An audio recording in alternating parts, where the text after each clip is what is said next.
Shannon, invite the questions. Thank you, Babaji. I'm going to speak loudly. We've got some audio things so you can hear me. Babe, if you can hear me. Somebody. Thank you. Perfect. Okay.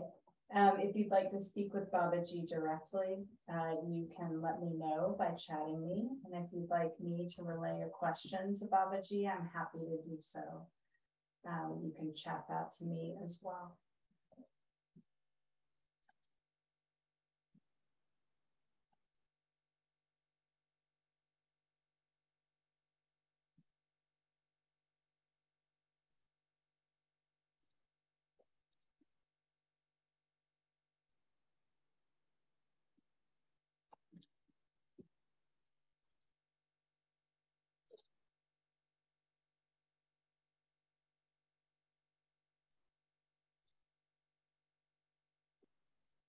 Today, what I have pointed is what is it in me that stops me from keeping or doing what I know is good for me. I'm sure there could be a long psychological discussion around it. You can blame your childhood, you can blame your parents, you can blame all kinds of stuff. But ultimately, we have to take the responsibility to do something about it. Action.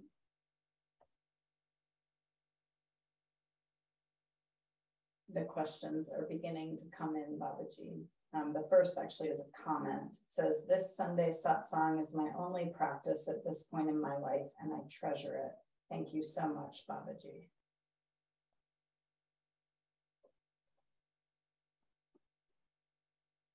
And then a question, could Babaji list again the 4 nooses of the mind?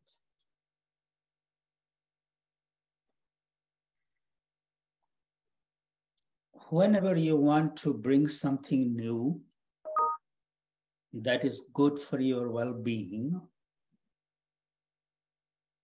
discipline, heart says yes. Mind also goes along, but is a little hesitant because mind does not like any kind of discipline. And the whole yoga practice is all about disciplining the mind. So those 4 nooses are Sam, Dam, Dand, Bhed. Sam means denial of the importance of the promise you have made to yourself. So let's just keep that little analogy. You have woken up in the bed. You know you have to take a few deep breaths, just sit there still and breathe, be present. Mind is already indisciplined, mind is already at work. The first noose is Sam, denial of the importance of sitting and doing those breaths. We'll say, it's not a big deal. Today I got bigger things to do. I'm too busy, I have no time, or something else. So it will just deny, say, it's not a big deal. Suppose you are able to work through that one, the second one will be thrown at you. Dam. Dam means buying you out, buying something. A better option. The coffee's, I must have my coffee so I'll feel better. That's a better option. So immediately you can forget about breathing and go and have your coffee. But suppose you are able to work through even that one. No, I have to sit and breathe. Dand, fear.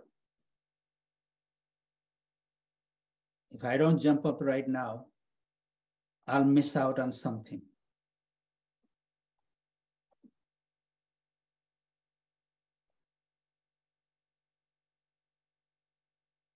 And if you're able to work through that one too, and you have been doing this for a while, one day this mind will come out of nowhere and say, oh, I am doing all this. It's not doing anything.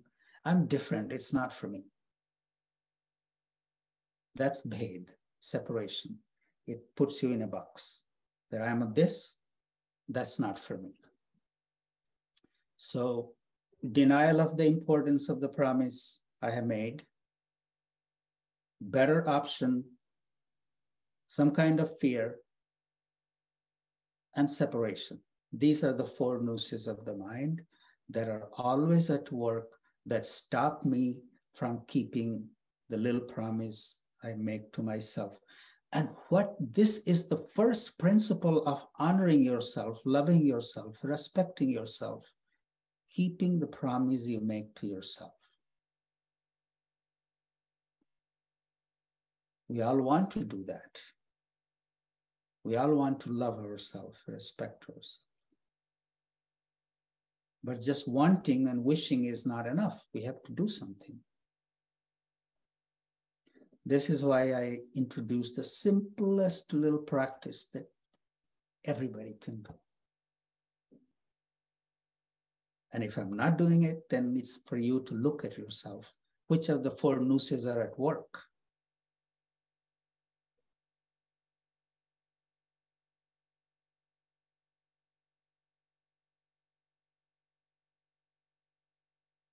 Thank you, Babaji. There's some more questions and comments. I blame that I am perhaps lazy, too stressed, don't have time, or don't make time. In my mind, I can do it, but I just don't take the time to plan and make it happen.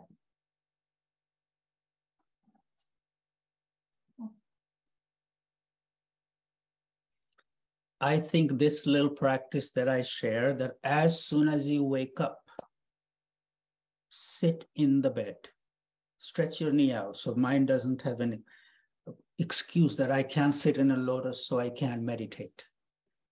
Stretch your knees out, to lean back on your bed. Be present to yourself and take a few deep breaths. It does not take planning. It requires you just taking a little time. If we really want to do something, we find a way to do it. If you really want to do something, you find time to do it. So look at yourself, how committed you are to that work.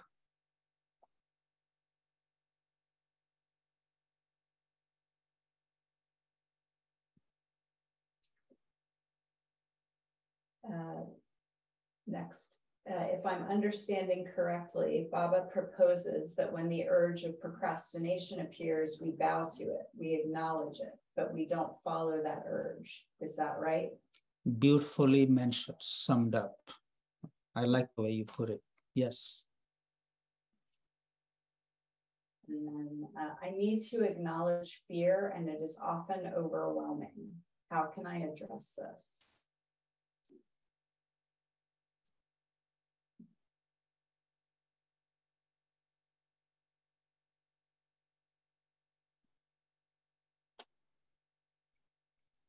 It's about trusting yourself. No matter what happens, worst of our fears sometimes manifest before us, and we find a way to get through them. So that ability to go beyond fear is also within us. And this is one of the most precious gifts we as humans have. We are very accommodating. We find a way to go through. So having trust in yourself that whatever happens, I will manage it. I will deal with it. It may not be the way I like it, but it will be manageable. We can't live in fear. We're not really living if we are living in fear. So having that little trust in yourself that I'll manage it. Today I'm living in a big house. Maybe someday I will live in a small house. That's okay.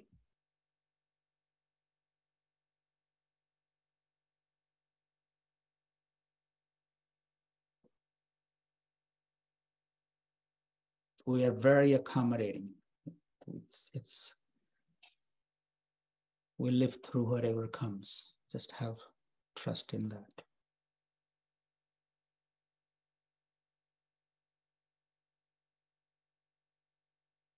Thank you, Babaji. The next question is, how can we help our family members to be more conscious of themselves and do what is good for them?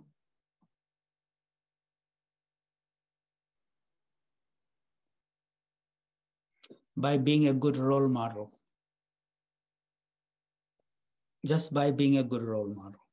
If they see you, they hear you doing that, something will rub in.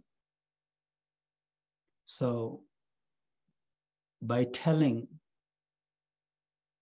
just doing the lip service is not good enough. Be a presence in their life that they can draw some strength from you. In my opinion, that's the best way, being a good role model.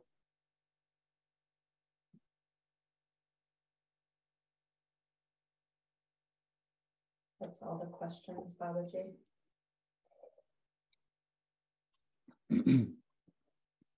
Actually, and one more came in.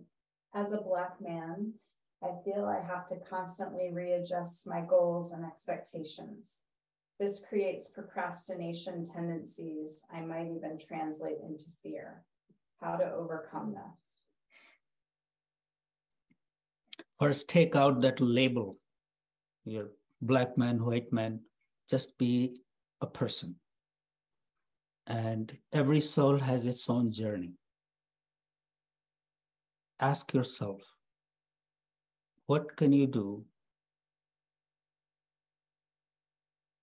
that you can live your best, your highest? The day you learn to honor yourself, love yourself, respect yourself,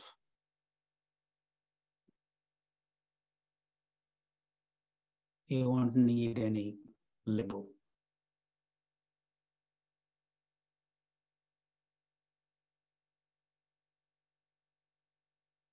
The love and respect that we seek from outside, we have to give it to ourselves first. And this is really the essence of my teaching that I share with you. Do something to love yourself, to respect yourself. Then the rest will come.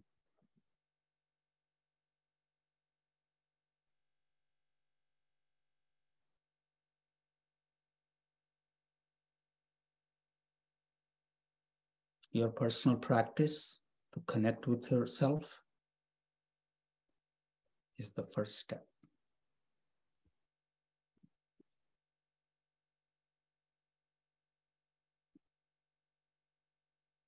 There's one more question, Babaji. Were you about to say something? I was saying Wendell after a long time. Wendell, where are you? Unmute yourself. Unmute yourself. I can't hear you. I spend 6 months of the winter in Mexico every year. That's why you have not seen much of me. Are you in Mendocino also? No, I live here in Sonoma. I see. Okay. Good to see you. Good to see you, my friend.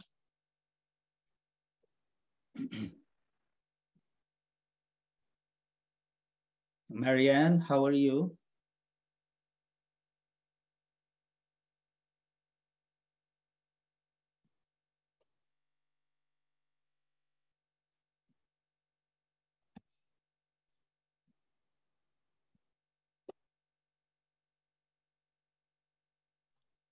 I'm just going through the pages, seeing how is everybody.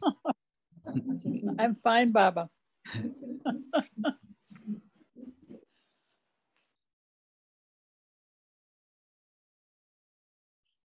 here we are at.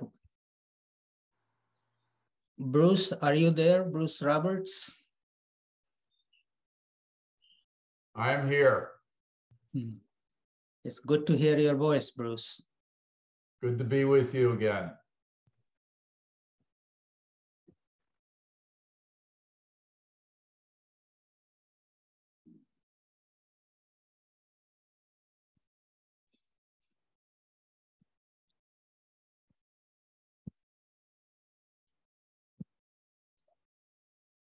I just went through and saw everybody, and my love and blessings to you all, and have a wonderful week ahead. And I'll see you next Sunday. Thank you all.